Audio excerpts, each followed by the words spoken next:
And now this was the time of a system interrupt, an operating system interrupt. And therefore, after our software tycoon got a meeting call with a mandatory meeting call, a summon with the customer care representatives of yamlok.com. So that was the system interrupt in his life, which he had to serve compulsorily. It was its operating system call. So all other algorithms wane off, fade away. And here, after Software Tycoon was in front of Yamaraj. And Yamaraj gave him two options. He said, your life and activities are a very are a complete mix. On the positive scale, negative scale, every scale, actually, you have not left any frontier. So Yamaraj said, I'll give you a unique proposal. He said, I'll give you two options and I will give you the choice to choose. He said, one option is you can go to hell for your future ventures. And the other option is you can go to heaven. Now, by the way, our software tycoon was so absorbed in software and only the algorithms, it was as if that only algorithms were flowing through his veins. He didn't even, he never interfaced these terminologies, heaven and hell. He never bothered to get some more ideas or something, get to know about something else other than algorithms. So he said, I don't know what is heaven and hell. And Yamaraj said, no problem. We'll take you to the locations. You can do full configuration analysis and then give us a result. Oh, he said, yeah, I am quite adept in configuration analysis. So with that, he was taken on escort to analyze both the planes and then to make a choice of where he wants to be as his future destination. I mean, so he was scrolling through that what all metrics he has to keep in mind to make sure which place is a more potential market. I mean, so to analyze. Now, the Yamadutas, they showed him from a distance. And the Yamaduta says, out there, want to see that planet that is hell. And when our software tycoon, so he wanted to see, okay, what is that place going to be like where I'm going to stay in future? I mean, my residence, my mansion is going to be there. And he was looking at hell at this point of time. And hell was looking like an amazing place. Greenery everywhere, the spring season, the greenery everywhere, and the people are chilling out and having a gala time, and heavenly damsels all around. So replete with all facilities for comfort and luxury. And the plane was going towards hell. But then our software tycoon, he said, stop. So I understood what is hell like. I in my vision, I analyzed, I understood how is life like. Now letting me to the next place. And the Yamadutas, they got a shock. He said, you don't want to land there? He said, no, my predictive algorithms and my, my long-range vision is what made me the number one all over the world, the indefeatable. So take me to the next place. And they were taking him to the next place. And then Yamadutas showed him from a distance, that is heaven. And he saw, and what he saw was the hell was looking like a very dry, arid, deserted place. The sun was at its peak. There was no vegetation. There was not a drop of water. There were living entities who were practically on the verge of starvation and death for want of basic necessity of food, water. I mean, there were cactuses all around, the rocks, and that's how it was. And he said, "Oh, wait, I understood what is heaven like." And again, the Yamadutas asked him, "You don't want to go there?" He said, No. My long range vision." So, and then he was taken to Yamaraj, and then Yamaraj said, "Okay, you saw both the places, you can make a choice." He said, "Yeah, I made a choice. My choice is I want to go to hell." And Yamaraj got up from his seat. He said, "Oh, hell, what happened?" And he said, "Are you really serious?" He said, "Yes, I'm very serious. I don't decide twice. I only take a decision once, and that's how I have been always in my life." And Yamaraj said, "So be it." So he signed the papers. He stamped the visa. And therefore, and thereby our software tycoon, he was moving towards hell. And while he was moving, he was seeing the waterfalls, and he was seeing the exquisite greenery and the heavenly damsels and so on. And with that, the plane landed on the planet Hell. But as soon as the plane landed, the scene changed actually. It was no more greenery, heavenly damsels, exquisite beauty, and so on. Now it was some very horrifying, ghost-like looking faces, and they were incriminating, excruciating, torturous punishments on people. Some people were getting fried, some people were getting roasted, toasted, and then our software tycoon, he raised a voice. He said, "This is cheating. I mean, this is not. This is not what was shown to me. Hell was something else, and now hell is something else." And the Yamadutas were confused, and they said, "You only chose this place." He said, "No, I chose it, but then this is something else. Actually, this is cheating. This is a violation of business rights, and we will petition it." And the court case will be filed and all that. He started using so many business and law jargons. The Yamadutas got confused. They picked him up and they put him in front of Yamaraj. And Yamaraj said, "What happened?" So he explained the whole story, and Yamaraj, he explained that this is cheating. How you can show me something else and give me something else. There are no business ethics being followed here actually in your planet. And then Yamaraj probed and he said, "Okay, tell me, what was the basis of your decision?" So he explained how from a distance he made his analysis actually, because he was tuned to a predictive analysis and so on based on his astute algorithms. So Yamaraj had a hearty laugh. And Yamaraj said, "Oh, that one. Oh, ho, ho, ho, ho." And the Yamaraj said, "Oh, that one." So he said that, "Okay, what you saw from a distance, my dear child, was a screensaver. We got the idea from your company itself, like that. So we also launched screensavers actually to just give a very nice packaging to the whole game. So it was just a screensaver." So the point is,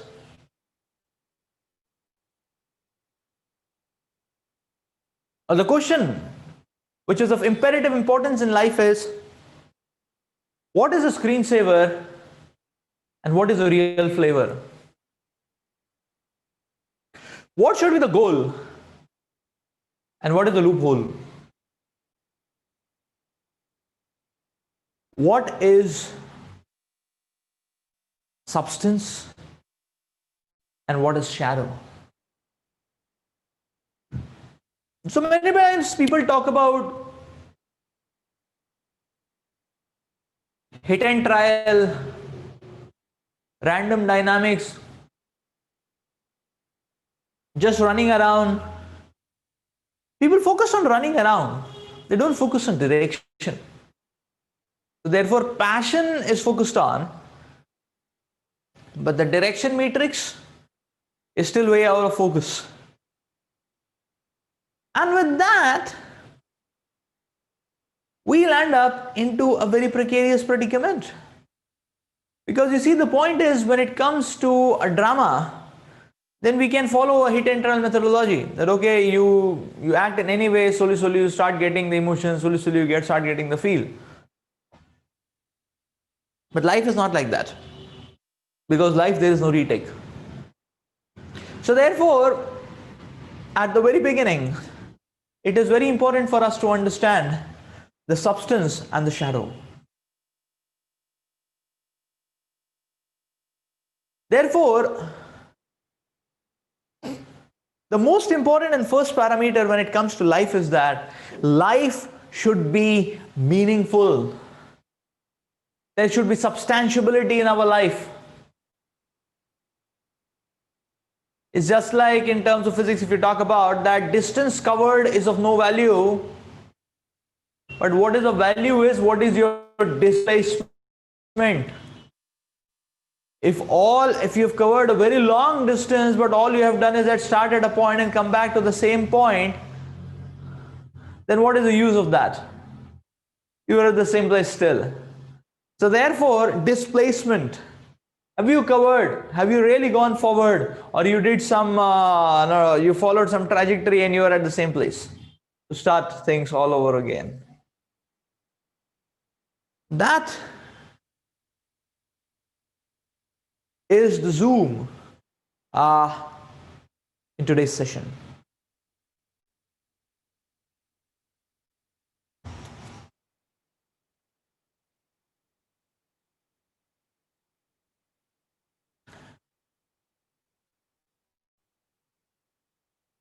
So we are going to look at the power of time and explore the secrets of happiness.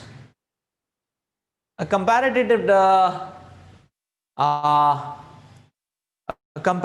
analysis of the material and spiritual worlds. What is the secret or the root of beauty, from where beauty exudes? And the six opulence of the Lord.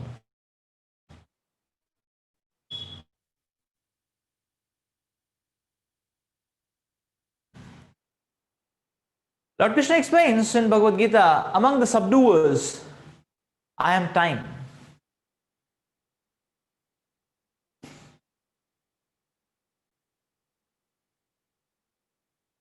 So people talk about beauty. People talk about the glaring beauty. The beauty in this world is having a particular characteristic, and that is, it doesn't last for long. Just like grapes turn into raisins.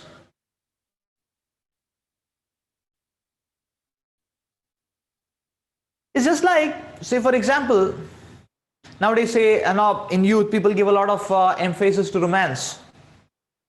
So now suppose the boy is 20, the girl is 18, and they are friends, and there are romantic episodes, and we may say, okay, it's colorful, it's exciting, it's thrilling, and so on. It's happening, it's wonderful, it's sought for, it's a dream come true or whatever. So now, to understand its real fabric, that what is its nature, we need to take it ahead in time. If we take it ahead in time, we can see, now the boy, suppose he's become 90, and the girl is 88. So the boy has become 90, he has got deep sockets, his mouth, his eyes have gone inside, and the hairs have all got supplemented, and then that tight skin has all become wrinkles, and this person, he has to implant artificial teeth to be able to eat something at least, and then he's not able to stand, and instead of two-legged creatures become a three-legged creature actually. And same thing about the girl, and similar thing about the girl. So now if we try to understand, now if we have just fast forwarded it in time, where is the attraction now? Where is the beauty now? Where is the thrill? Where is the excitement? So where is the excitement now? Where is the attraction now? So that goes to show that what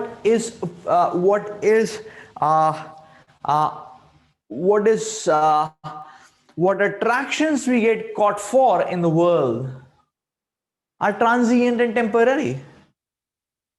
And that which is temporary is going to create problem and turmoil in our lives. because it's temporary. That's a point. That is a point. So it's like we try to understand that all what we are getting attracted by is all temporary flavors. But a temporary flavor is going to create a great amount of misery. Why? Because we take that as the index and the basis of our lives. We take that as a support shelter, but it's not going to last long. So therefore, moha is described as the false representation, attraction to false representation of reality. Reality is lasting, but the false representation is simply to titillate. Is it not? Simply to titillate. Reality is lasting. Like if you see advertisements or movies, they titillate. But values and principles, ethics and values and principles, they are a lasting support and shelter. So attraction for false representations of reality leads to moha. And when one lands up in moha and gets attached and gets caught up, one gets bound in that way. And therefore, this attachment leads to further and further enhancement of misery.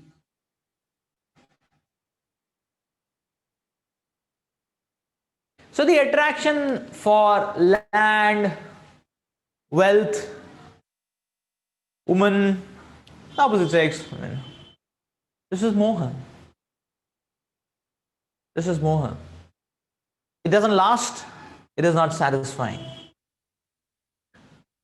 So, in Bhagavad Gita, Lord Krishna explains very beautifully. He explains that when we run and chase after material things, chase after material things is mostly a mirage. A lot of people run after it, hardly anybody gets it. Whoever gets it very small. And before even relishing, he gets so intoxicated that his expectation and greed increases. So material objects, when they are fulfilled, now Bhagavad Gita describes a material hankering for any material artifact or material attachment as lust. So when lust is satisfied, then it leads to greed. When it is unsatisfied, it leads to anger. Both are devastating pathways and both are devastating trajectories. So moha always lands in a crisis. To explain about this, the Lord depicts this, or the Lord is showing this in the very past times of Sri Ramayana. We can see how Mother Sita got attracted to the deer. And it was a golden deer. It was such a unique and such a cute looking deer. And Mother Sita, she got that innocent desire. So let me have the deer. Let me play with the deer. Now here you see in the past time, the Lord is depicting what happens when there is attraction or when there is moha. So now the Lord is depicting that through his own pastimes. When Mother Sita got attracted to that deer and Lord Ramachandra went for the chase of the deer, that kicked off an array of so many trials and tribulations which the Lord had to go through. Material trials and tribulations. So that ignited, or that kicked off that series of troubles actually. Obviously, the Lord through his pastimes, gives a lot of lessons. So here at this point in juncture, the Lord is showing a lesson that how moha is always a trap. And the moment we get attached to these material aspects of reality, we get trapped. And a lot of sufferings are going to shoot up in future. Now, what to do of the sufferings which are existing already? I mean, because of our past attachments. For that, the Lord is showing that yes, when he went to the forest, when he was in exile, then he led a life based on dharma. He led a life in association with sages and serving the sages, and that's how even on exile, then the Lord, the experience of the Lord was superlative, beyond calculating factors, and therefore they were completely satisfied. So yes, that the later part of the pastimes are showing that. So and both are a lesson for us. In its first place, we should understand that moha is a trap.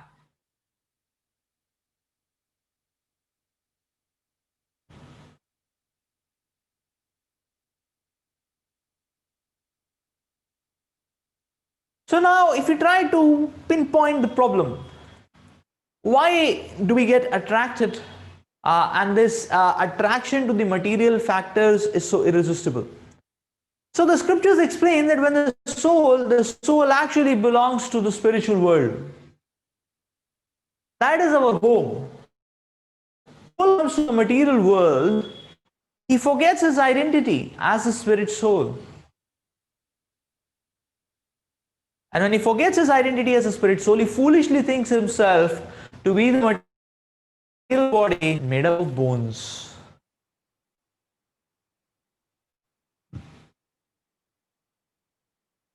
So what is this material like?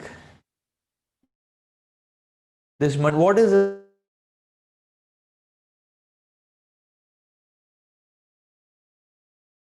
This body is a vehicle, is it not?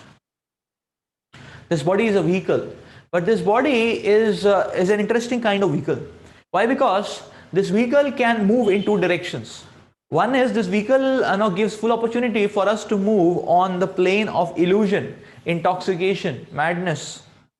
And this vehicle also gives us opportunity, if we want to, that it can move in the plane of emancipation or awakening or towards the spiritual plane. So under atheistic or apatheistic algorithms, the body works as a vehicle which takes us into deeper and deeper illusions. It's just like you know it's just like a controller, a game controller for virtual reality, or it's just like settings and controls for a 4D, 5D, virtual reality experience. So then you have some controllers, and those controllers are basically your moves in an illusory world.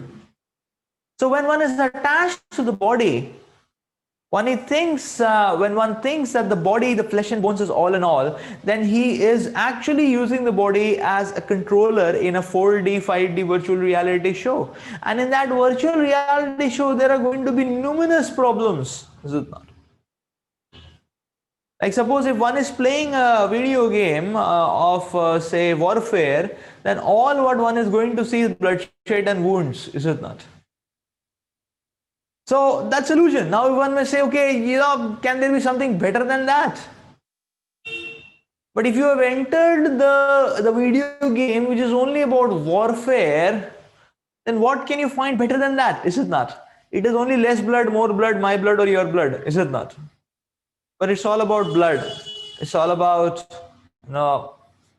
it's all about pain. It's all about so yes, you can make algorithms. Okay, your pain very good, my pain very bad, your pain happiness, my pain misery, so you can make some foolish algorithms like that, or foolish demarcations like that of what is good and what is bad.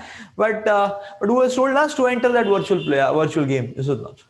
If you come out of where you can say that, okay, life is not about warfare, life is about sharing love, is it not? And the sharing service. So that's a different plane then. So when we get attached to the material body, then we are entering a game, or we are entering a game arena and a world where there is only misery because of that misidentification, because of forgetting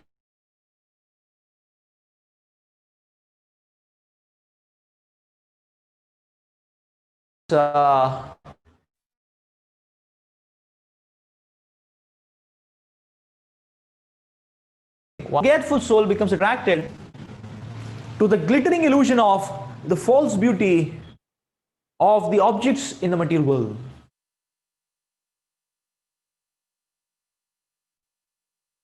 And material beauty is simply a poor imitation of spiritual beauty. It's like artificial currency, real currency. Artificial currency may look very appealing, but it doesn't get you anything. You cannot buy anything with that. You can only titillate yourself and feel good. So only a child will be satisfied with that. But if you have real currency, you can buy something. It's substantial there. So spiritual currency or spiritual beauty is real beauty, whereas material beauty is simply a poor imitation.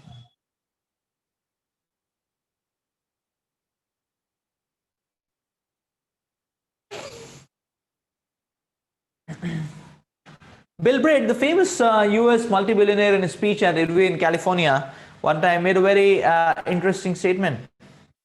He said,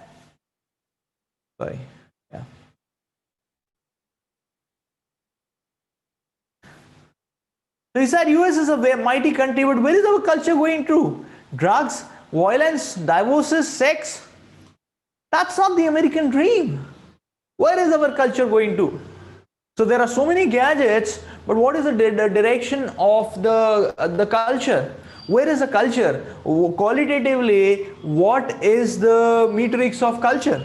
And what about people have so many gadgets? You can say that, okay, they're using so many gadgets, they're consuming so many, so much of technology. But if we dissect and diagnose their heart, what is the index there? So Bill Britt is saying that now, so he's saying, where is this US culture going to? And he says, look at India. I admire their culture because they have got much better families and values than we do. They have got much better parents than we do.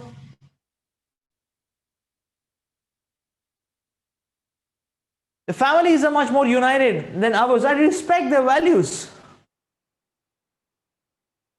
I respect their values. So here is Bill Britt talking about Indian culture. He's talking about the sweetness of relationships, the sweetness of values. And now if we try to see, now the question which arises here is that, here we're talking about values, sweetness, relationships, a family atmosphere, like that, and not just a singleton small,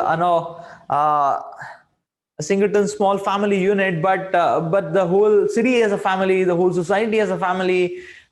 So in that sense, the existing brother in between, the existing bonds of relationship and sweetness, and that's what makes a culture, and that's what he's talking about as Indian culture. Now, to try to understand, now let's try to understand that what is the root of Indian culture. Now, Indian culture has values. There is sweetness in relationships. There is sacrifice in relationships. But what is the basis of that? If we try to see Vedic culture, the whole society was existing as in entirety as a family, where anyone was concerned about the well-being of others as much as their own self-well-being. So they would not see others as different from their self. And therefore, when everybody was having that feeling, that society was so amazing. Nowadays people talk about that when they say, okay, Rama Rajya should be there. So what is this Rama Rajya? Rama Rajya is this kind of family feeling. So now the point comes is that now we can see remnants of that even today in India. And if we try to see, if we go into traditions and culture, we will see, it's not difficult to understand that the root of Vedic civilization is in devotion and dedication to God and scriptures. So just like the saying goes, that a family which prays together stays together. Stays together. Western statisticians have researched on this a great deal. They found out that actually in the West, in a massive survey, They were doing a survey on couples who could successfully pass 3 years at least in their married life. And they asked, what is the reason? What is that one pointed or the most prominent reason in their survey? And the overwhelming response they got was that one word, religion. The successful families had religion at the basis of their family life, as a basis of their family life. So now in our talks of Rama Rajya is very wonderful, amazing. But the most primordial prerequisite from Rama Rajya is that Lord Ram has to be established in the thrones of our hearts. Then there is going to be Rama Rajya. So now Bill Britt is talking further. So he says, unfortunately, many youngsters are influenced by our US media, and they are being influenced by a wrong culture. They are being influenced by wrong culture. And then Bill Britt is talking about that if I were the Prime Minister of India, for 15 minutes I will shoot all the Western channels out of that beautiful country. Purge out of that beautiful country. You know? So,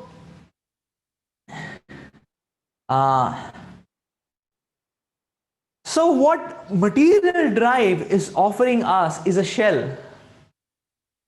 But what a spiritual drive offers us is a substance. Is it not? So a tiffin box which is very attractive is of no use, but if it is empty inside, is it not? And a spiritual drive means what? Then you have a gajar halwa inside. No? So that's how the sweetness of life can be tasted when there is values, when there is dharma, when there is religion. Then there is unity, then there is relationships, then there is selflessness, then there is a nourishing culture. Nourishing culture.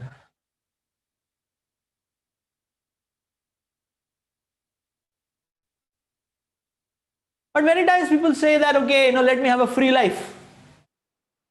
What is all this? The scriptures are talking about so many rules and regulations. Don't do this, don't do that. Do this, do that. Where is my freedom? I want to be free. So the freedom to choose, the freedom to go in any direction, the freedom to make any choice. I want to be a free guy, free living, free guy. That's what is the modern day propaganda. But before we jump into it, let's try to understand what is the quality of that freedom. We may talk about free life, but what is the quality of that freedom? We may say, okay, I can go anywhere, I can eat anything, I can do anything, I can talk to anyone, I can partner with anyone, I can live with anyone, so I'm free. It's such a wonderful life. It's absolute freedom. But what kind of freedom is that? If we try to compare, we can understand that this talk about meaningless, ethicless freedom is simply like the freedom of a street dog. That's all. A street dog is also free. He can move on any road, he can try any trajectory, he can canvas to any she-dog. He can run anywhere, he can flout everyone's authority, traffic rules, any kind of systems, authorities, rules, regulations. But then what is the experience of his life? A street dog. Many times we see the heart-rending side of street dogs, limping on two legs, or sometimes because of some being run down by some vehicles, or sometimes the stomach is torn apart and the intestines are visible, and many times skeleton structures and so on and so forth. Whereas following Shastras also gives rise to freedom. What kind of freedom is that? That is a freedom of making a meaningful choice. The freedom from the onslaught of the mind and the senses. The mind and the senses are pushing and pulling us. One gets from that onslaught. The freedom from all kinds of entanglements and provocations. That's what is the freedom what one gets by following the Shastras. So that's what is the freedom which one gets. So in fact, therefore that freedom, the qualitative lead is described as the freedom of a pet dog. Now, experientially, we have seen the pet dog sleeps on the same bed as a master, gets the fooding on the same table, and moves around in the same car and the vehicle. So that's the treatment what a pet dog gets.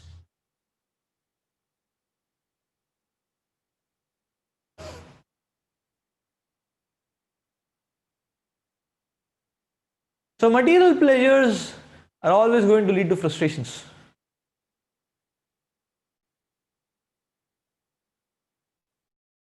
Now this pleasure can be anything.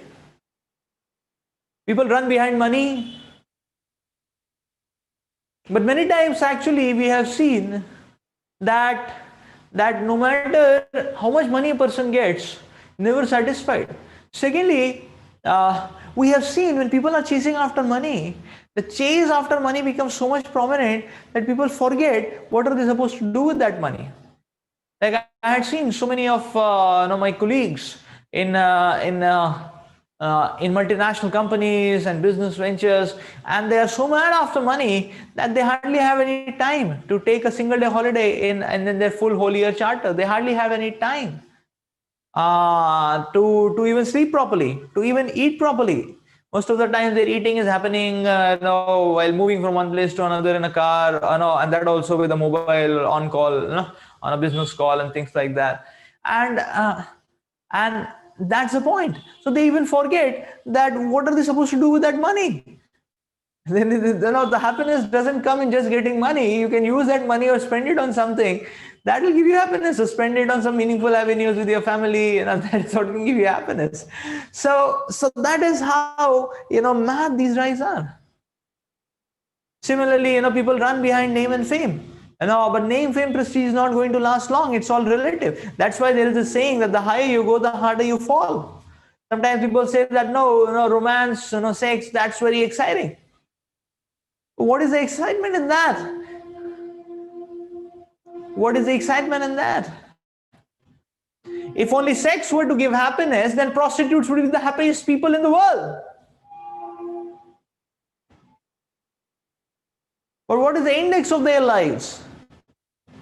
What is the index of their lives? So therefore, this whole voice of all these material avenues are simply cheating us and sapping us of our human energy to do something meaningful. That's why meaning starts coming when we have a glorious goal, when we have a pure goal in our lives. And that's what can make our lives meaningful.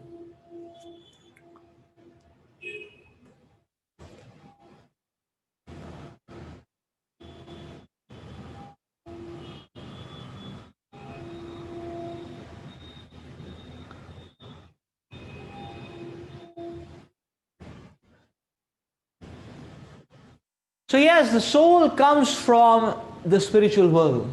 That's our eternal home.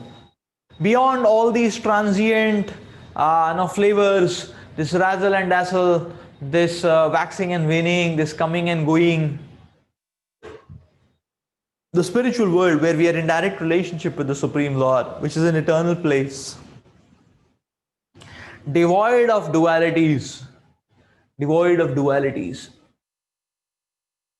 where every word is a song, where every step is a dance. That's how the spiritual world is being glorified.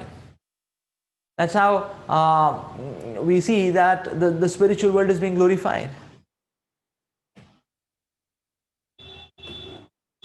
Where there is no old age, disease and death. That's our eternal home. That's our eternal home. So you see, facilities cannot satisfy us. One needs a homely atmosphere, is it not? People may go for for a change. They may go to a restaurant, or they may go to some. They may stay in a hotel, in a hill station, but only for a few days. Ultimately, people feel very much peaceful when they come back home. That's home, is it not? So our home is in the spiritual world. Material world is artificial for us, actually. So we can stay for some time and do a meaningful business and land back to our eternal relationship with God. That is where we can get unending happiness. Therefore, the goal of our lives, Acharyas and Shastras explain, should be to return back home, back to Godhead. So what is the home? Where there is love, where all our needs are taken care of, is it not? Where we are not on a war field, we can be peaceful. But this world, material world, is not like that. Always we have to be alert. Anybody, anytime, anyhow, somehow will cheat us, is it not? Exploitative drives are everywhere, actually, and it's a whole it's a warfare, actually. But that's not our home. Our home is where we can sleep peacefully, where we don't have to worry about any of our needs. Everything is going to be automatically supplied. That's spiritual world, actually. That is what happens when we connect to God. That's what happens when we connect to God. So we can see that our propensities,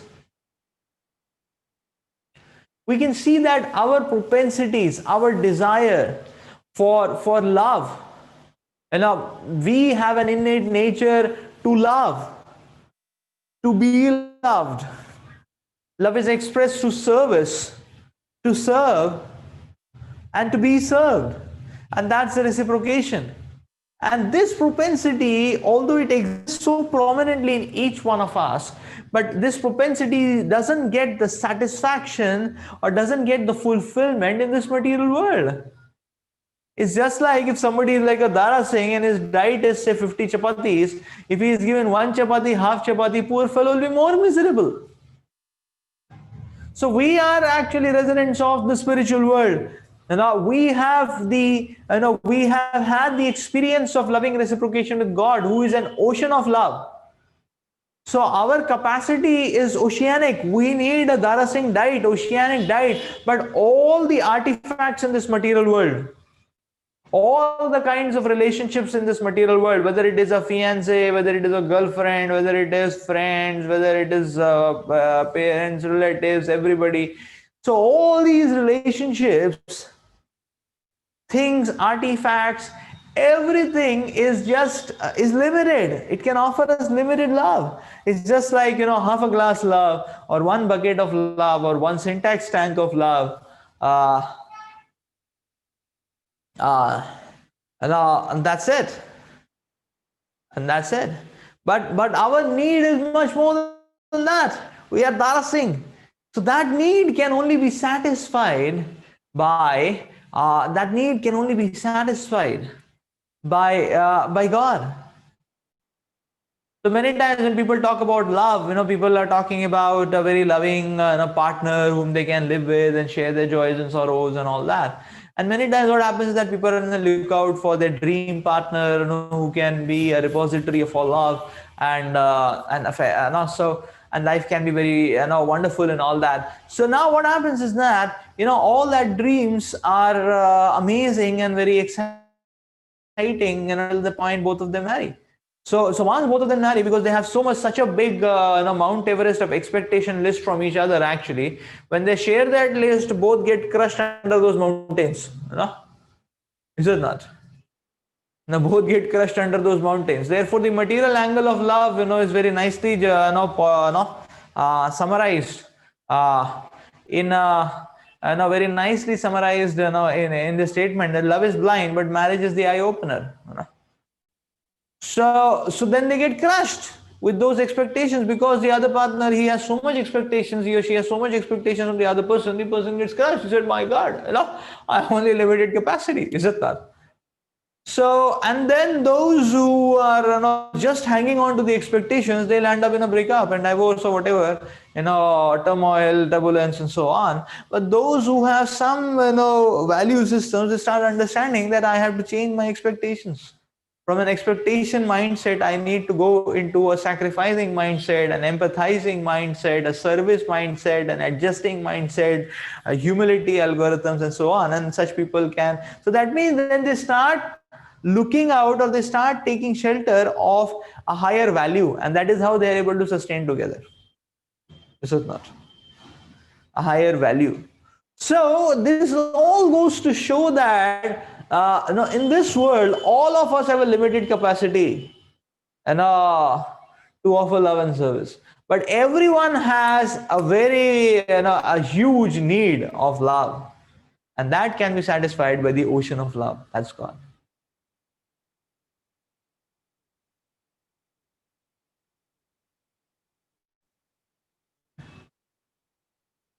And that's what we can see in this world.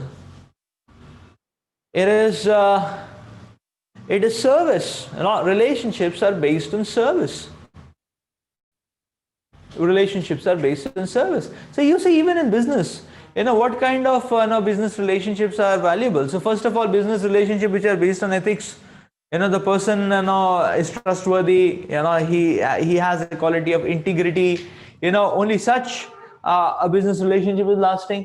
Now, okay, business is paid, but then the person has done his full responsible payment as it was decided. But now, but now some businessmen, what they do is that they do whatever was decided, but then they do a little bit more, just out of their just out of they do a little bit more, without any expectation, and that's what makes a relationship. So basically, it is service which makes relationships. It is service which is the it is the service attitude. It is this which creates meaning in life, which creates substance in relationships. So the question to explore is that our loving and serving propensity should be reposed not in the material world, which is temporary, but it should be reposed in the spiritual world, which is eternal. Which is eternal.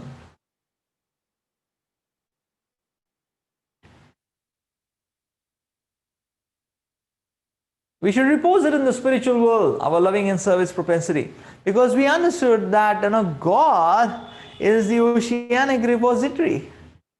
So in this material world, we will see that we are never going to find things complete and perfect.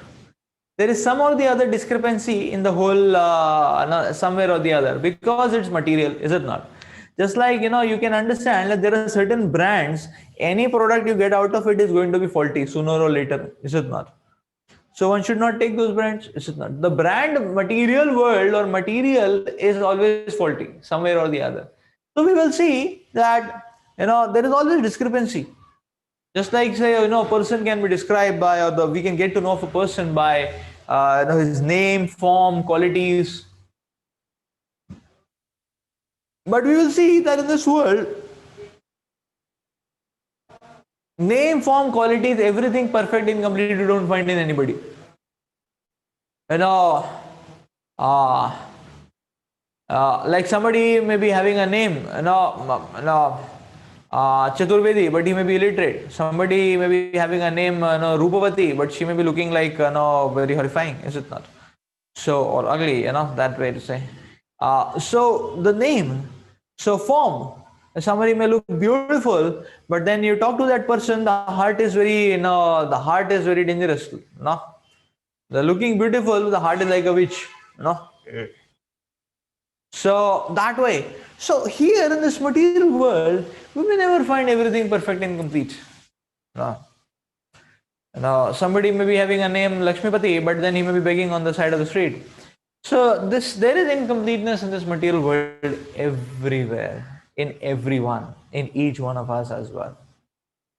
So we want to overcome discrepancies. We should add God in our lives.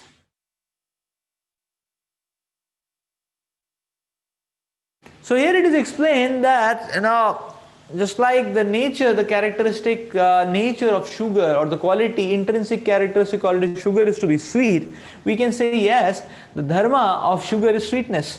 The dharma of salt is to be salty.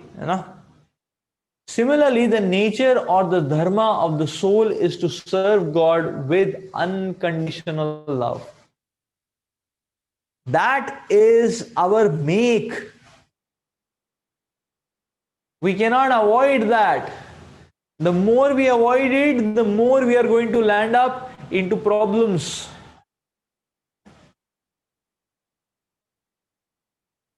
That's why the Supreme Lord is described as Akhila Rasamrit Murti. The Supreme Lord is the reservoir of all rasas actually. And therefore the Supreme Lord can completely satisfy us. And therefore we can connect, because he's the reservoir of all rasas, we can connect to the Supreme Lord. We can connect to the Supreme Lord in any rasa, in any mellow. God is all love. God is an ocean, and we don't need prerequisites. We don't need to crack all India world level examinations, compete with millions to get a seat to connect to God. Whoever we are, with whatever conditionings we have, with whatever limitations we have, we can connect to God and have that oceanic experience, because Krishna is an ocean. It's just like, if you're at a swimming pool, then you may have to go for slots, to get an experience. If you're on the ocean bank or the ocean beach, actually, then there is no problem. Even lakhs of people, can have that chilling, thrilling experience like that. And that's the point, actually. So that's the point.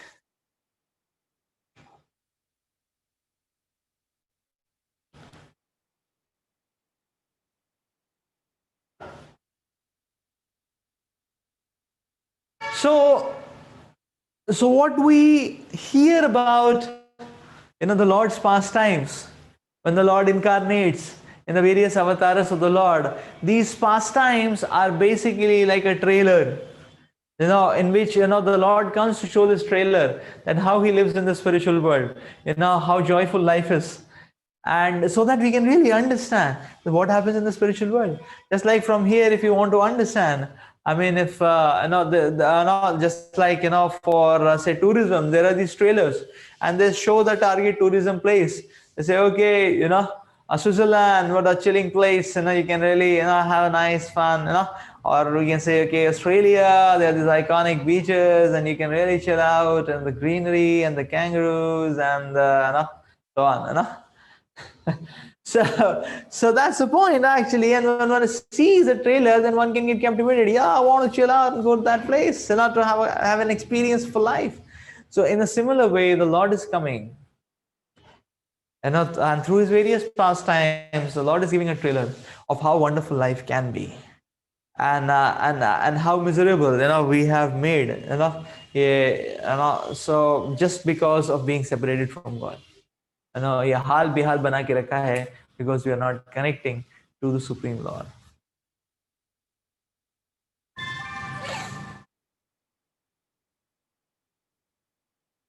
Bhagavad Gita begins with, or Bhagavad Gita portrays the case study of Arjuna, who was a cosmic champion. He was not just a world champion, he was a cosmic champion. But now we see that when it comes to the situations of life in Arjuna's life, the situations which came in his life were so overwhelming that Arjuna is broken down. So in the beginning of the Kurukshetra battle, Arjuna was under stress because he was depending on his own ideas of becoming happy without consulting out Krishna. So Arjuna was not able to compile because he had made his own compiler systems. And that system was not able to compile the provocations of life, the various trying situations which came, and therefore he was completely, his system was completely crashed. Why? Because he had not consulted Krishna. But Arjuna, being a very noble and pious soul, understood that his algorithms are not working, better he should take shelter of Krishna. And that one point is the turning point from which Bhagavad Gita begins. Arjuna's saga of glory and victory begins from the point where he takes shelter of Krishna. So prior to taking shelter of Krishna, here is Arjuna, the cosmic champion, with the experience that the limbs of my body are quivering. My mouth is drying up. My whole body is trembling. My hairs are standing on end. My bow gandiva is slipping from my hands. I am unable to stand any longer. My mind is reeling. I am forgetting myself. This is Arjuna standing on a battlefield. No. So, this is Arjuna standing on a battlefield. And this is his state because he's just not able to compile the situations which are there. But at that point of time, he took shelter of Krishna, and that's how Arjuna became victorious. So this we can see in the lives of so many devotees of the Lord. Here is a depiction about Mother Draupadi. When she got connected to Krishna, when she prayed and surrendered to Krishna, she called out for Krishna fervently. The Lord gave her unlimited supply. The Lord gave her unlimited supply. The Lord protected her in that way. So therefore, the Lord surely protects those who cry out for help. And that's why it is explained that prayers go up and blessings come down.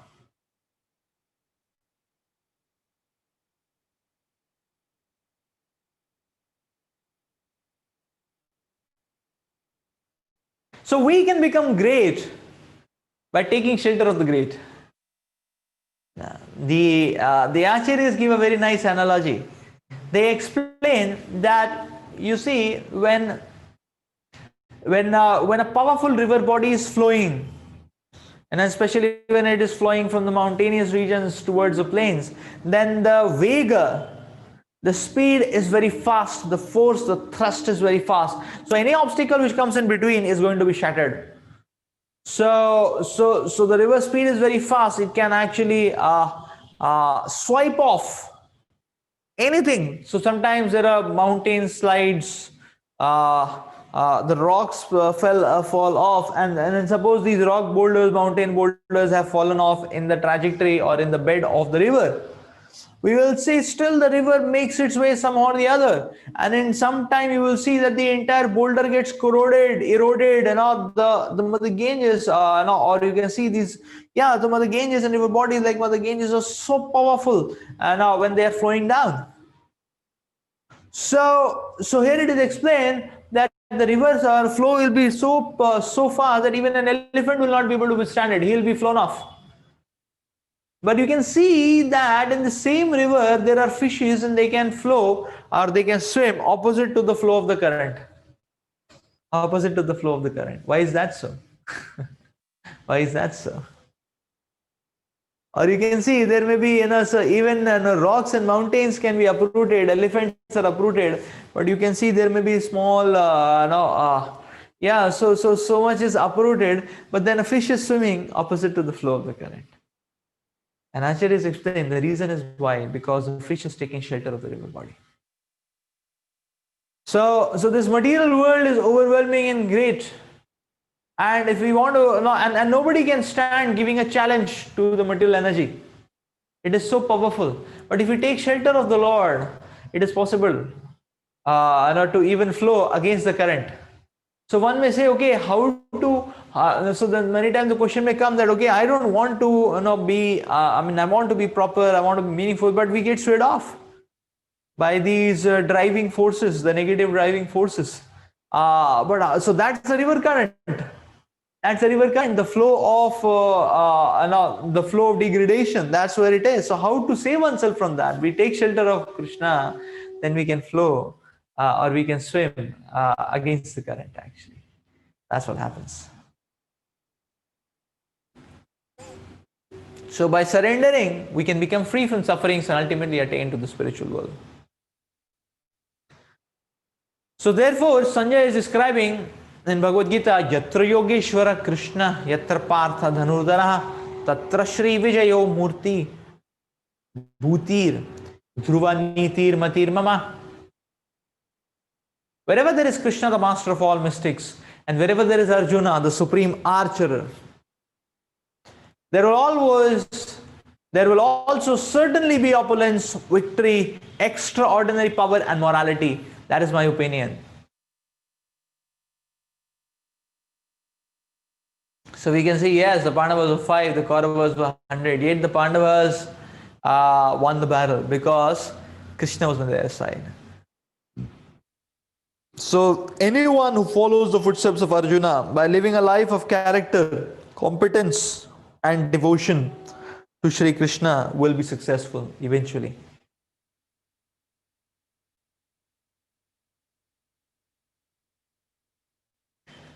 But if you forget to love and serve God,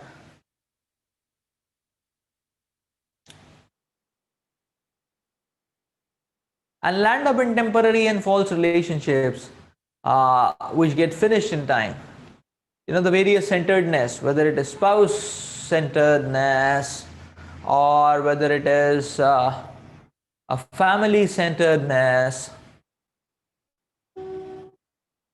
or money centeredness, work centeredness, sports centeredness,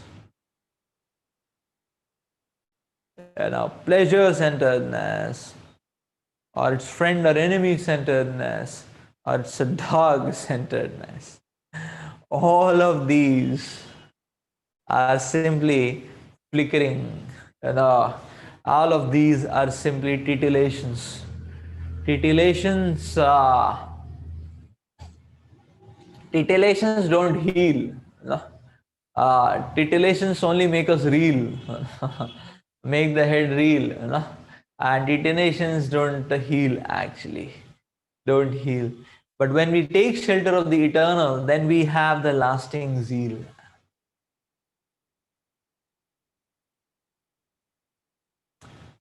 So that's why human life is a crossroad.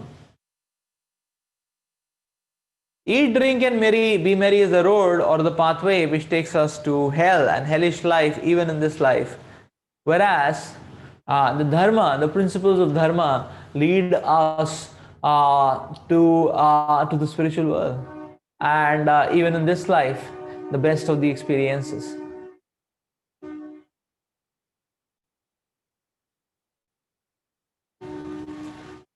But now, question many times come to people. They say that, okay, but why does the soul leave the spiritual world and come to this material world? If the soul is, if the spiritual world is all good, all wonderful, all amazing, then why would somebody want to leave that? Is it not? That's the point. Uh, that's the point. So why would somebody want to leave there?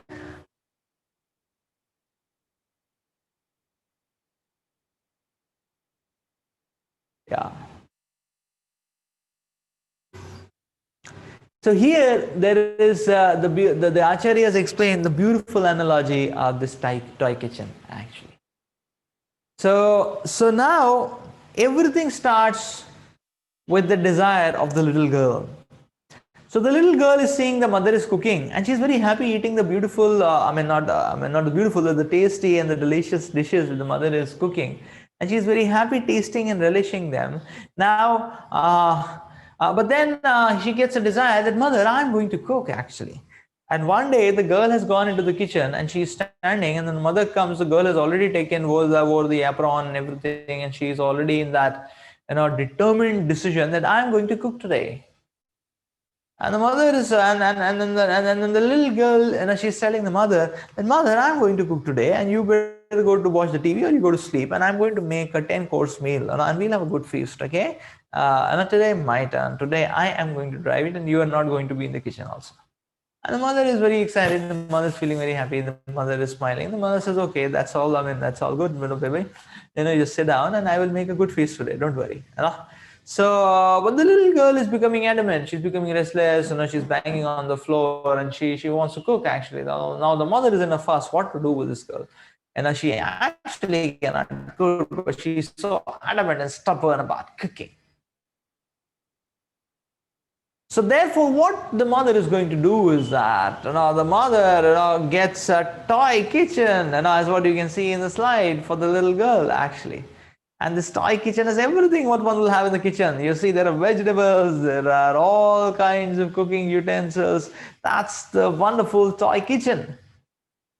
And that's a toy kitchen actually. So now this little girl is so busy, with her friend circle and everyone, they are all so busy actually cooking.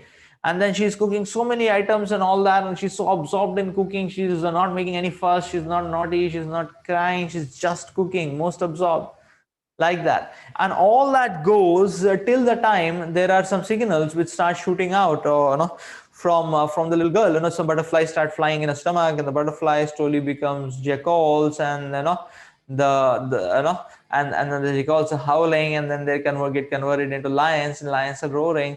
So when this stage comes, the girl understands that her toy kitchen is very exciting. I mean, it absorbed us for a good long time, but then it is not satisfying the lion and the stomach inside. So that's the point. So now what the girl should do, because when she understands that her toy kitchen is not satisfying her, and now the solution is very simple.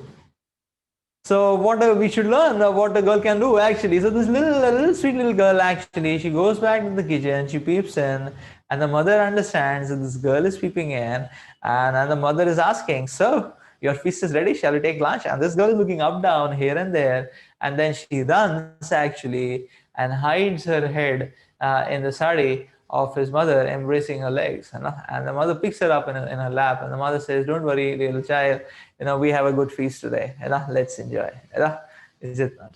So that's what happens. So we are sent to this material world because we wanted to cook our own settings, so that's where it is explained that that desire of envy to become God oneself, to become controller oneself, to become the epicenter oneself, and not be subservient to God, to take the reins of everything in one's hand, to become a small God, like that, or a self-made God, or whatever, God of at least something, So that desire actually was a desire to cook. But whereas we don't have the capacity to cook, because this world, so in subservience one was enjoying, but then one got that desire to cook. Therefore the Lord had to create this toy kitchen, which is this material world. So now when we see that, you see, the whole thing is very simple. When we see that it's not working out, our hearts are empty, our minds are reeling and exploding, we should just go back to God, and God is ready with a feast for us. Why are we starving? Why are we starving?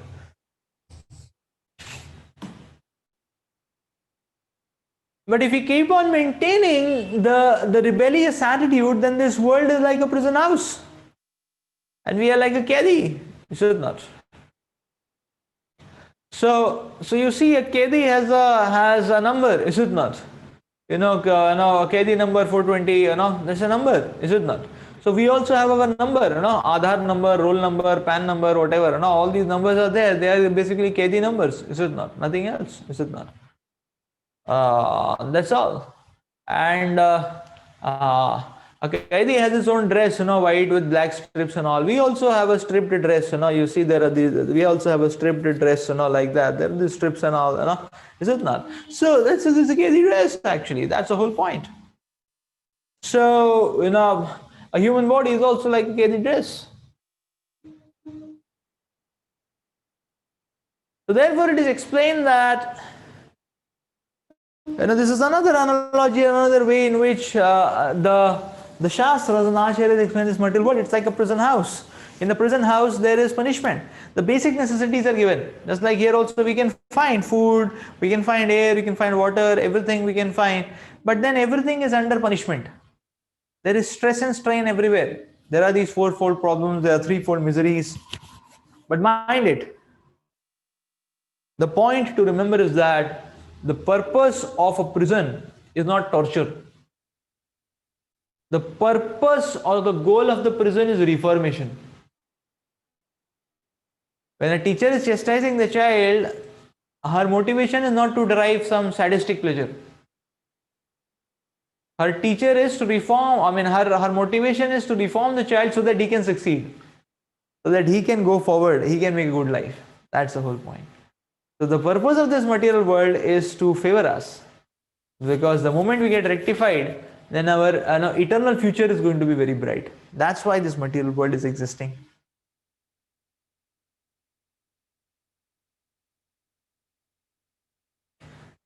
So this, in other words, is explained by this fish out of water analogy, which we discussed in a previous seminar as well.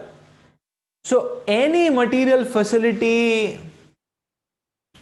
is like offering so many artifacts, whether it is money or it is a smartphone or a laptop, to a fish which is out of water, who's out of water. So the fish will always be suffocating. A fish will always be suffocating. Reciprocating in love with God, serving God is water for us. If that is there, everything else will make sense. If that is not there, everything else will choke and suffocate us. So that's why the soul can be happy in the spiritual world, not in the material world. In rendering loving devotional service to the Supreme Lord in the spiritual world,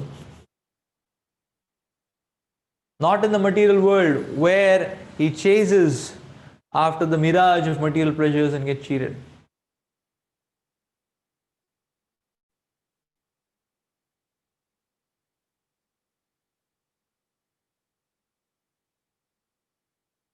So when we now, how do we nourish the tree? By watering the root. Now somebody who doesn't know the technology may see a person actually putting water on the ground, is it not? And he may say, अरे भाई साहब ये क्या कर रहे हैं आप, है कि नहीं? पेड़ तो यहाँ है और आप यहाँ कहाँ पानी डाल रहे हैं, है कि नहीं? So he doesn't know the science कि उधर से पानी डाला तो पूरे पेड़ में पानी जाता है, is it not? He doesn't know the science. So similarly, we will see in life actually many times people are saying, अरे enjoyment तो यहाँ है भाई साहब, 21वीं सदी में enjoyment तो इधर है, chill out, है कि नहीं? Have a free life. ये तुम कहाँ पानी डाल रहे हो भक्ति में, भगवान में, शास्त्र में, क्या बोल रहे हो? Is it not? The enjoyment is here. You are putting water here in religion, dharma, spirituality, and all that. ये क्या कर रहे हैं आप? So all that is to show that they don't know the science. Is it not? When Krishna is a root, when you serve Krishna, he is a root, and when water is going to the root, then water goes all over the tree actually, physically, mentally, intellectually, emotionally. Now from all grounds we are nourished and satisfied. That's the point.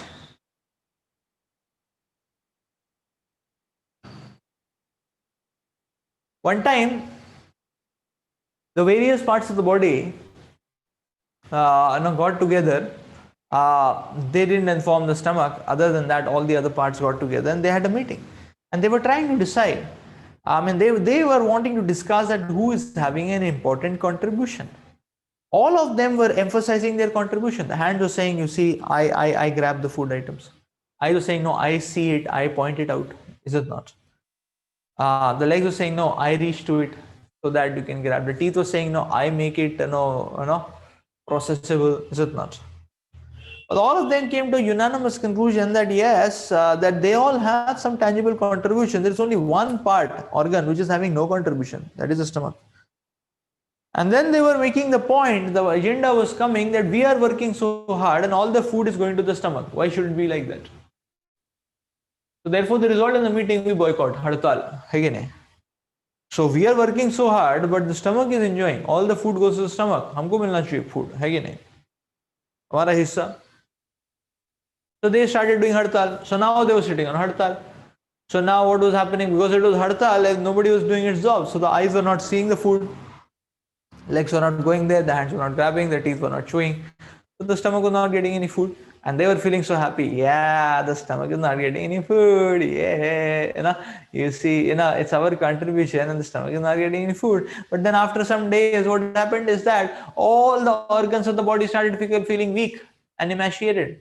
And they were wondering, ये क्या हो गया, ये क्या हो गया, and then they realized that when they feed the stomach, then naturally they get fed and they have some strength. And if they don't feed the stomach, then they are only starving. That's what happens when we feed God. We will naturally be nourished. That is the circuitry. You may say, ऐसा कैसे है?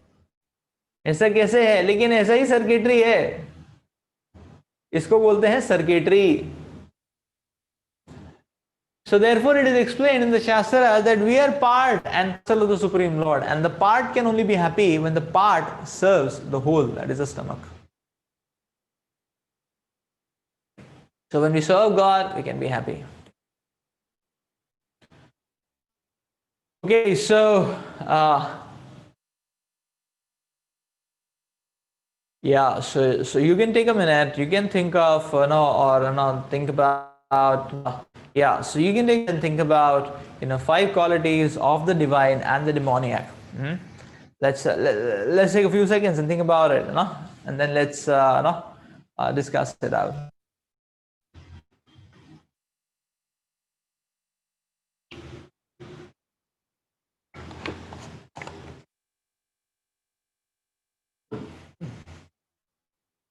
The divine and the demoniac.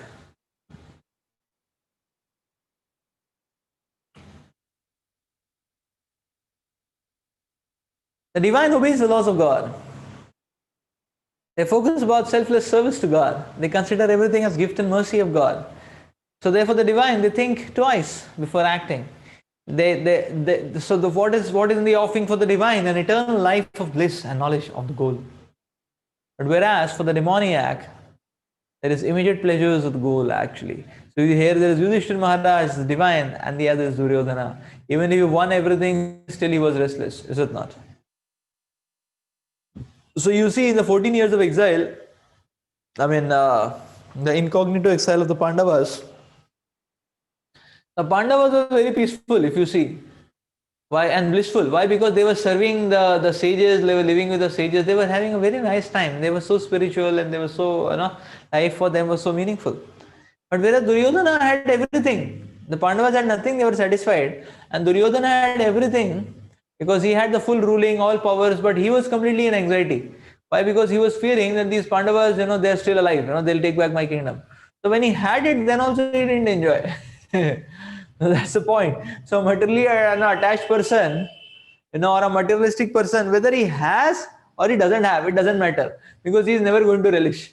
And for a spiritually minded person, whether he has something material or not, he is always enjoying. Why? Because if he has, he serves Krishna with that, and he is even more satisfied. And if he doesn't have, still he is still he is subservient to Krishna and absorbed in meditating on Krishna and offering his mind and soul, everything to Krishna, and he is satisfied.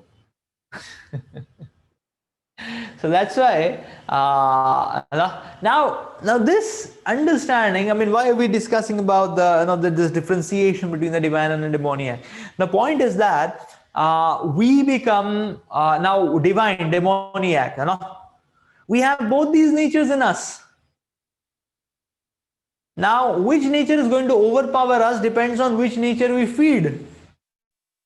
If we feed divine nature, it is a divine nature which is going to grow. If we feed demoniac nature, it's a demoniac nature which is going to grow.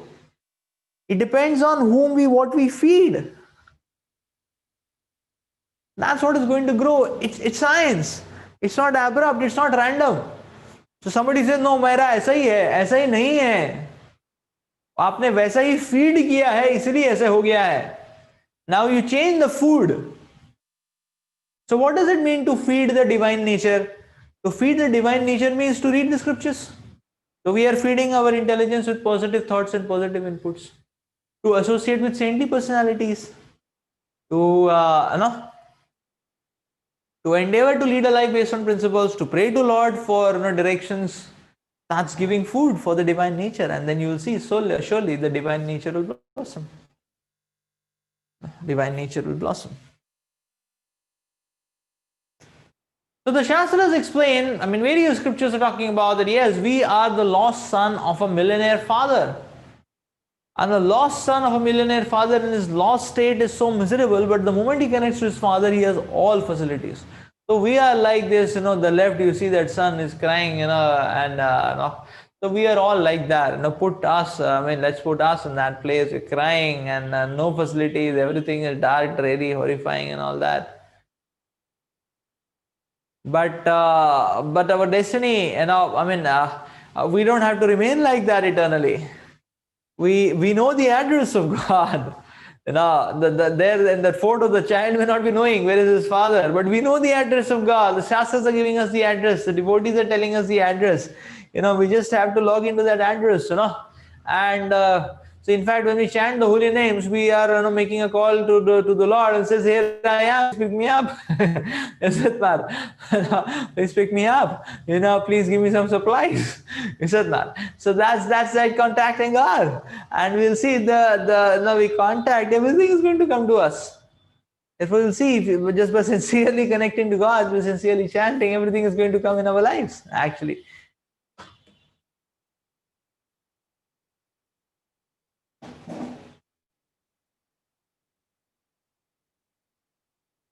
So we have to revive our relationship with God. Now it is explained that the spiritual world and material world are related to each other. You may say, oh, interesting. Spiritual world, material world are related to each other? Yes, there is a relationship between the two. The relationship is that of a tree and its shadow or perverted reflection. So here it is said the spiritual world is like a real mango tree, you can get fruits there, and the material world is like the reflection of the mango tree in the water. Now mind you, the reflection, if it is going to be a crystal clear lake, the reflection is going to be very crystal clear and sharp and crisp. And then the mangoes in the reflection also appear to be very juicy and very colored and very amazing. But if you dive in the lake to get the mango, from the reflection, so you may die, you will not get the mango, but you may land up and then just banging your head with the lake bed or something. Is it not? So that's all which may happen. So this material world is a reflection. Therefore, we can see that the nature of this world is that the happiness is in sight. We can see it. अरे दिख रहा है. ये happiness है. ये happiness है. Is it not? लेकिन मिलता नहीं है. Experience नहीं. Out of experience. Because material world is a bad copy of the spiritual world. Because it is a perverted reflection. So real marble, and a bad copy, fake marble. Real currency, bad copy, fake currency. Is it not? Real mango, imitation mango is a bad coffee.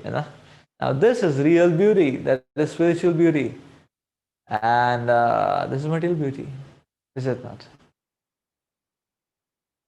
Yes.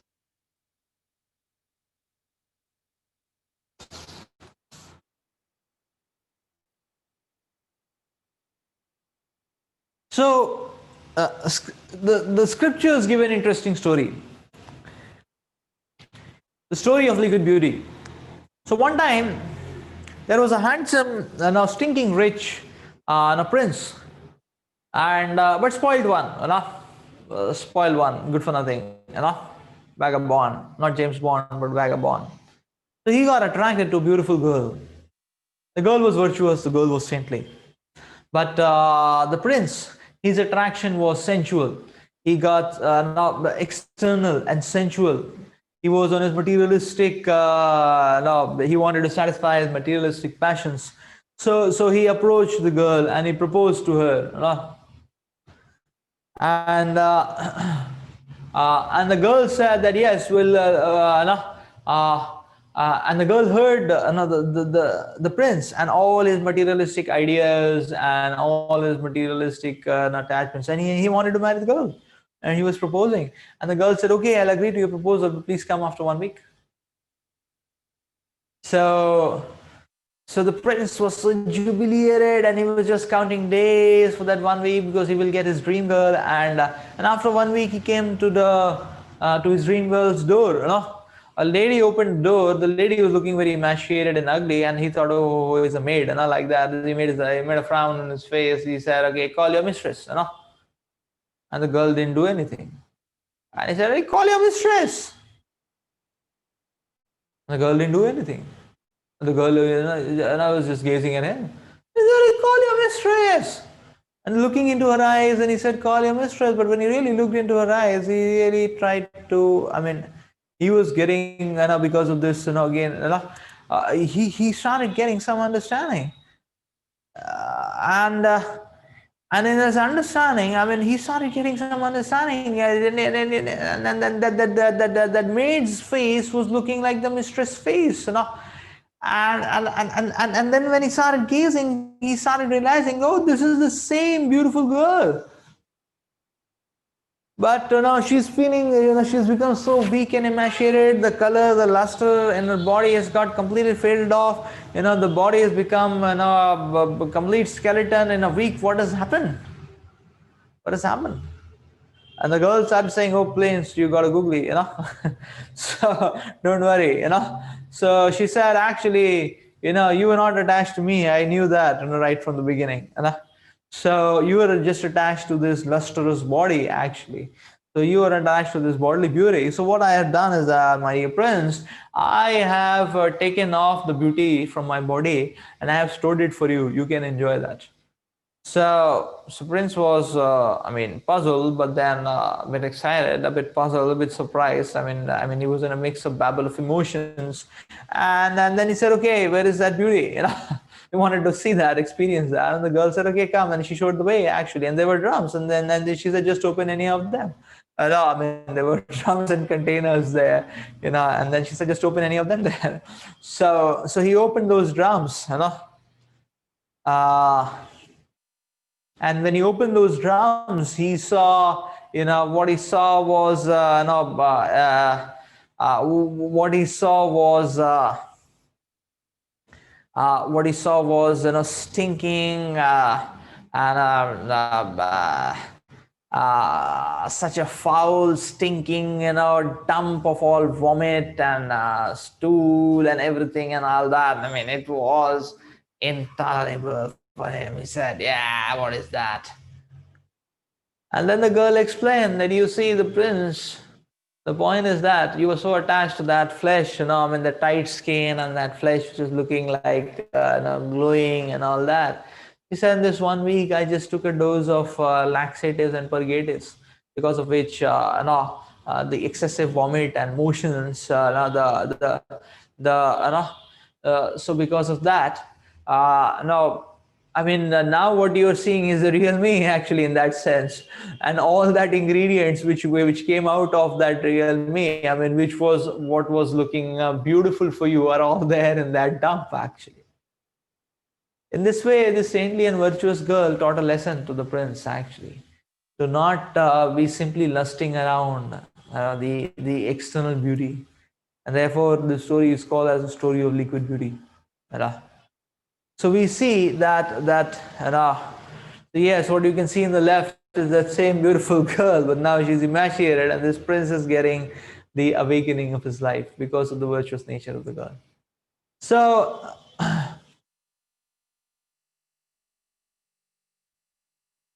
actually, real beauty is the beauty of values and principles. Real beauty is the beauty of dharma, and that beauty exudes or radiates from the soul, actually. The beauty of divine qualities which radiates from the soul. So to the degree, therefore, one's nature of the soul is awakened, to that degree, one is actually beautiful.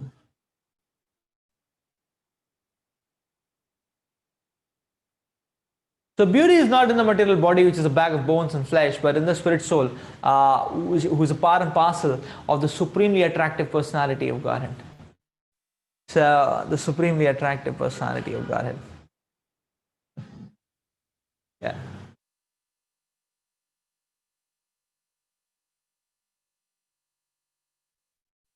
Okay, I believe this night show has stopped.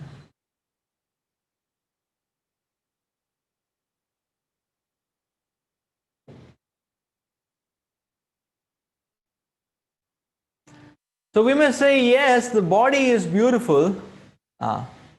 I believe it's audible, but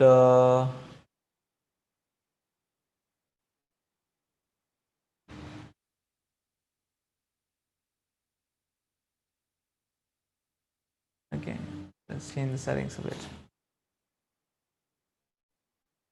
Okay, here we are back again. So when the soul leaves the beautiful body, in fact, the body is simply made of a stool, bile, pus, mucus, blood, vomit. No one is ready to even touch a dead body. It becomes a horrifying show, is it not? Even if the dead body is decorated with costly costumes and all that, if the dead body is even of a cinema star or whatever, the harsh reality, the most cherished body. Therefore, we should awaken spiritual beauty.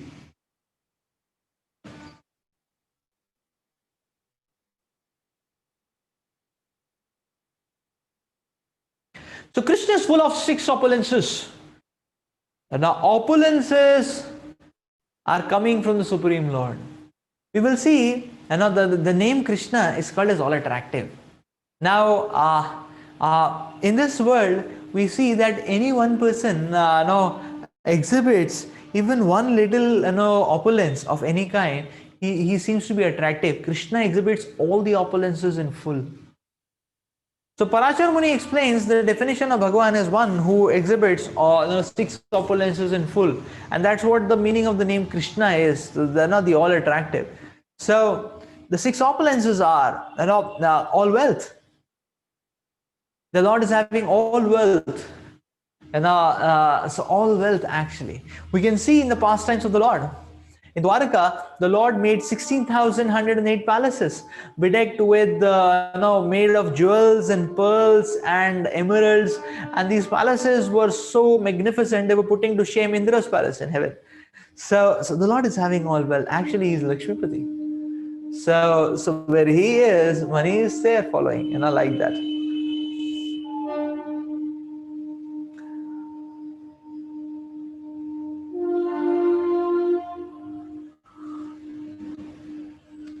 Beauty. Krishna is all beautiful. So now when you talk about beauty, if we try to give an analogy, the Shastras are giving a very beautiful analogy. So the analogy itself is so beautiful, and that beautiful analogy, gives us some glimpse of what is the beauty of Krishna actually. So the analogy is that, the most beautiful lady on earth, if you make her stand in front of the ugliest lady of the heavenly planets, our most beautiful lady of earth will appear like a 95-year-old lady in front of the ugliest heavenly damsel. I mean, the beauty will appear like that. So that's how beautiful heavenly damsels are. Swarga, the damsels are, in the ugliest one will look like so appealing and irresistible. Now, if you make the most beautiful lady if one makes the most beautiful lady in the heavenly planets stand in front of Mother Lakshmi, the heavenly damsel will look like a cockroach. I mean, her beauty will be appearing like a cockroach, in front of Mother Lakshmi. And if one makes and if one tries to compare, the beauty of Mother Lakshmi with the beauty of Srimati Radharani, so that's like the effulgence. That's like saying the effulgence of a firefly, a Jugunu, and the effulgence or the radiance of the sun. That's how beautiful Radharani is. And the Shastras and Acharyas explain Radha Krishna Ekatano. Radha and Krishna are one and the same. So that is Krishna's beauty. Krishna is so beautiful, so beautiful. And if we can get that vision, if we can get a glimpse of the vision of Krishna's beauty, no beauty in this world can ever be provoke us. Everything will fade off. That taste. Krishna is all beautiful. Famous. Krishna's Jagannath is so famous. Krishna is so famous. So you see, Jagannath Puri, lakhs of people come without any invitation. Again. Every year, no invitation, on their own only they come, is it not? Nobody is there to, So that's how famous the Lord is, just to get a darshan of the Lord. And just to get the darshan of the Lord. So rather you can say that God, Krishna, Jagannath is so famous, Krishna is so famous, so famous, so famous, that even atheists spend their whole lives trying to some or the other gather some proofs and some logic and some statement by which they can try to disprove the existence of God. Somehow or the other, they make it as the mission of their lives, like that. Now the whole point is that that means God is so famous, he's so important person, because if he's not important, why are people those who don't believe in God are bothered about so why are they making algorithms to disprove and all that? So Krishna is so famous actually.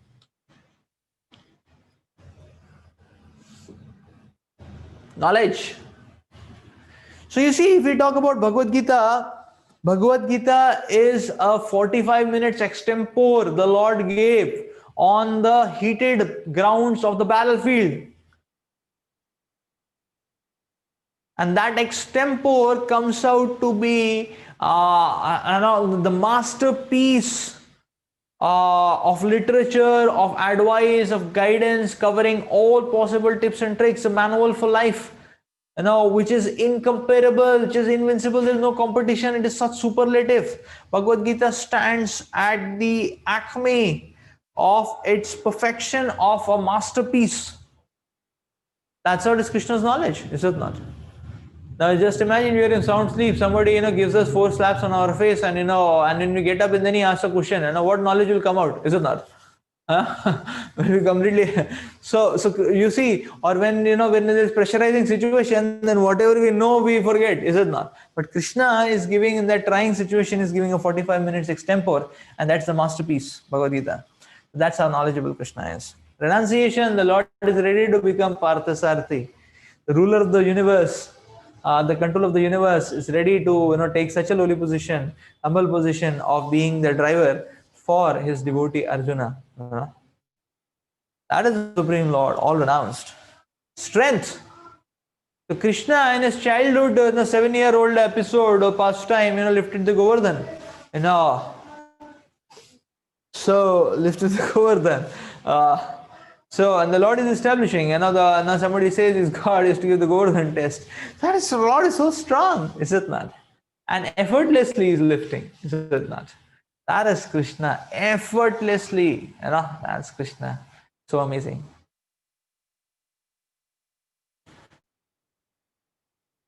So these are the 6 opulences of the Lord.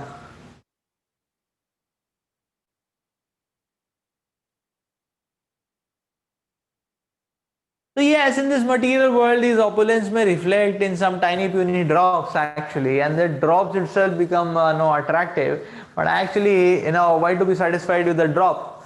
Because after all, it's just a drop actually when we are getting access to the ocean. So there are everlasting relationships and immortal pastimes. Krishna is inviting us actually to awaken our spiritual identity. And in that way we can enter into the planes of eternal love. Eternal love. And the Lord is depicting by his pastimes. The Lord is depicting, and the Lord is telling that yes, we can also enter this amazing reciprocation of love.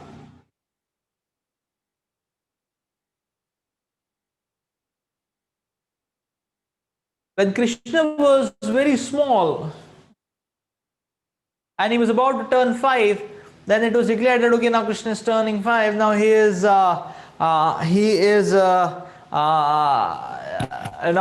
aged enough actually to go for gocharan, to take the cows.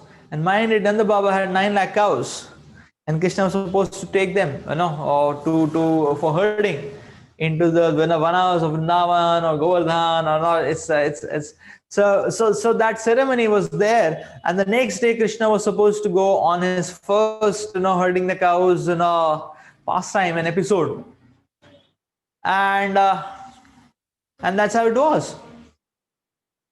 And then the little baby Krishna and the little child, and the Lord as a little child is asking his mother Yashoda, and the Lord is asking Maya, Maya,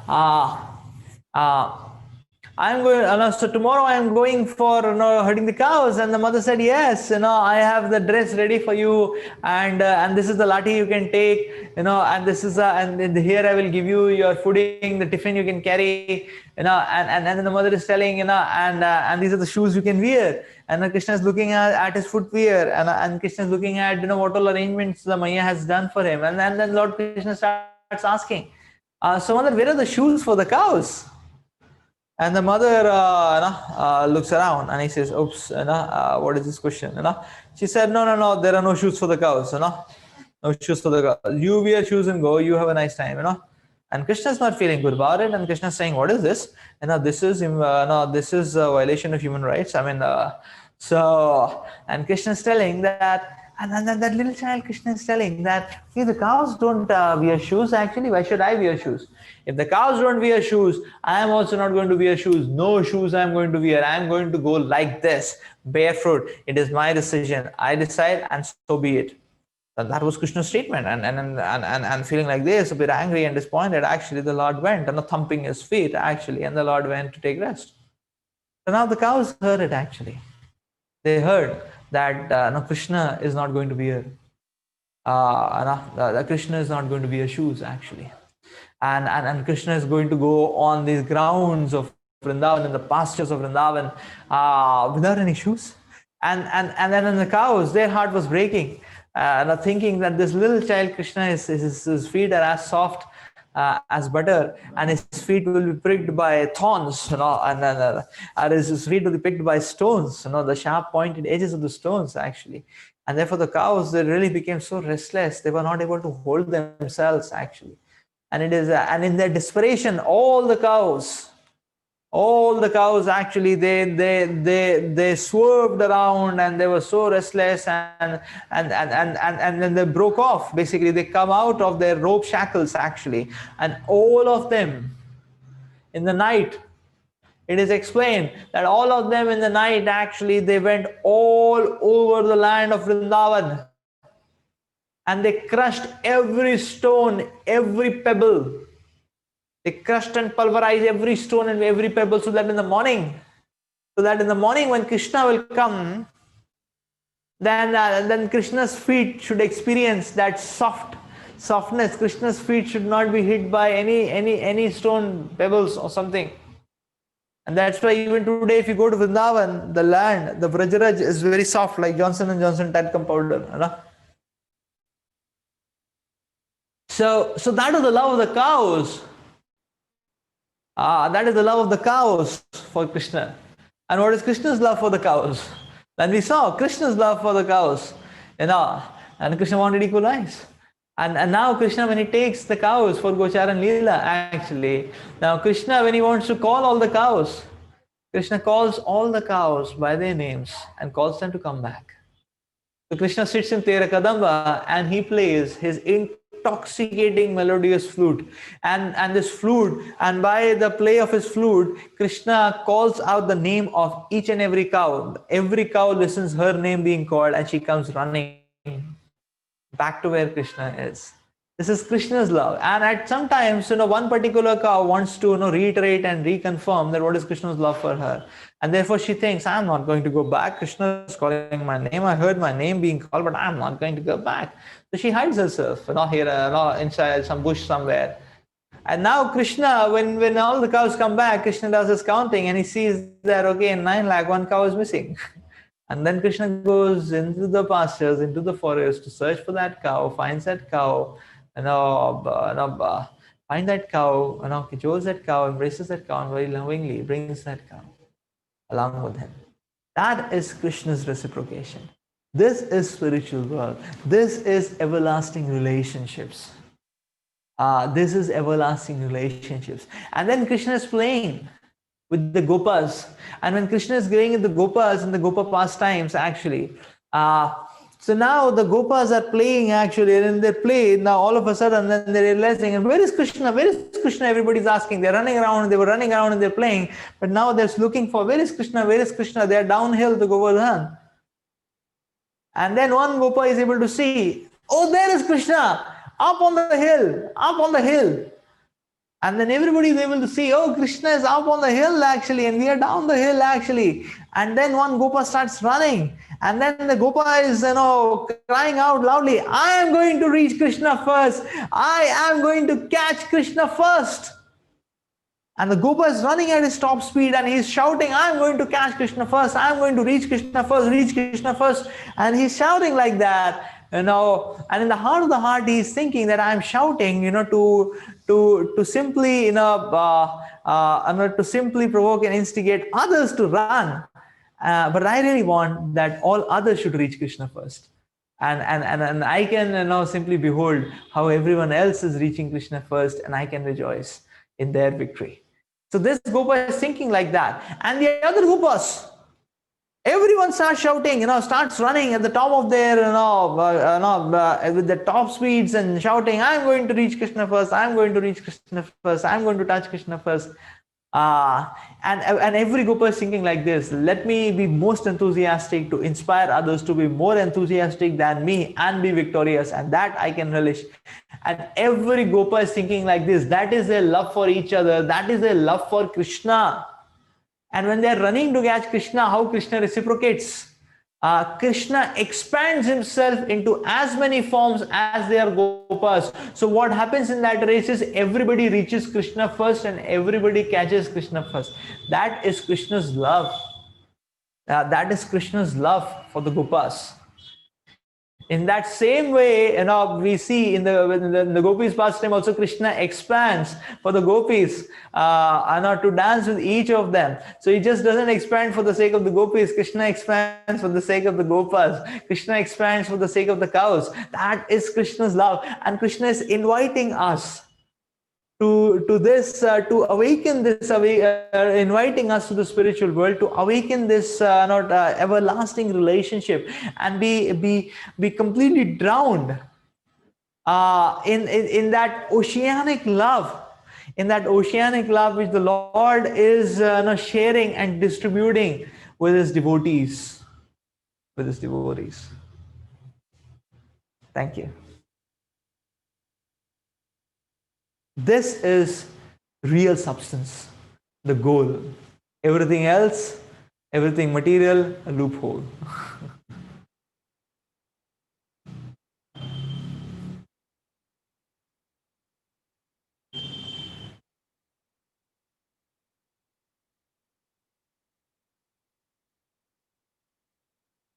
So if you have any quick questions, we can take up questions.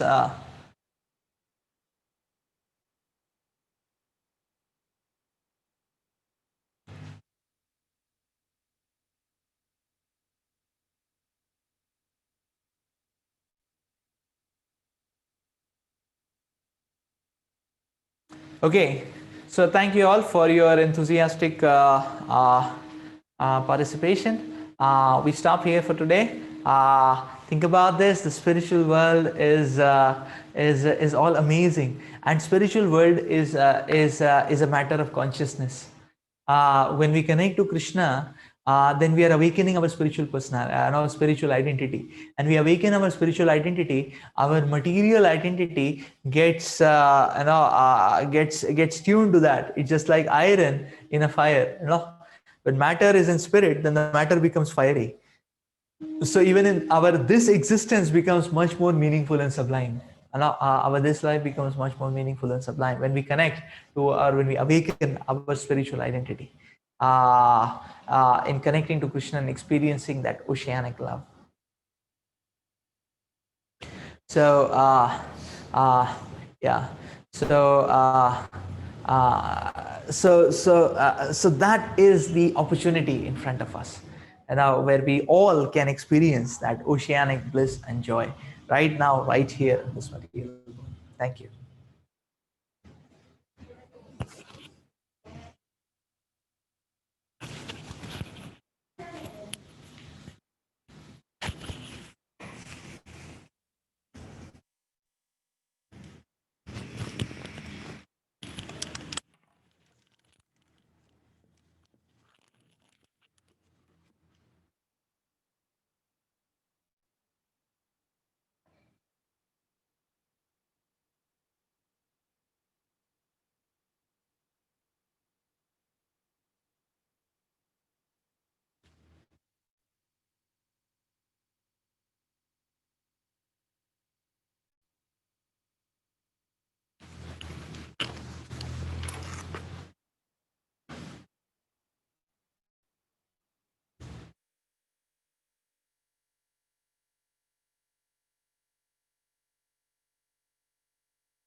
बच्चे लोग का बिल्कुल भी दिमाग नहीं इन लोगों में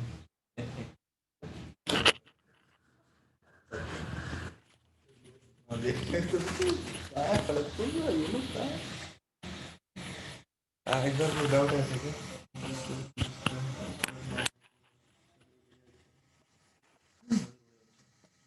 आपके बच्चे होंगे तो मैंने भूल गया इनको इसका डाउट वैसा नहीं मेरे पास थैंक यू लेके जाए इतना आईटी का क्लास के बीच में any doubt will be understood कोई कुछ नहीं बोलता जैसे okay you can leave now thank you sir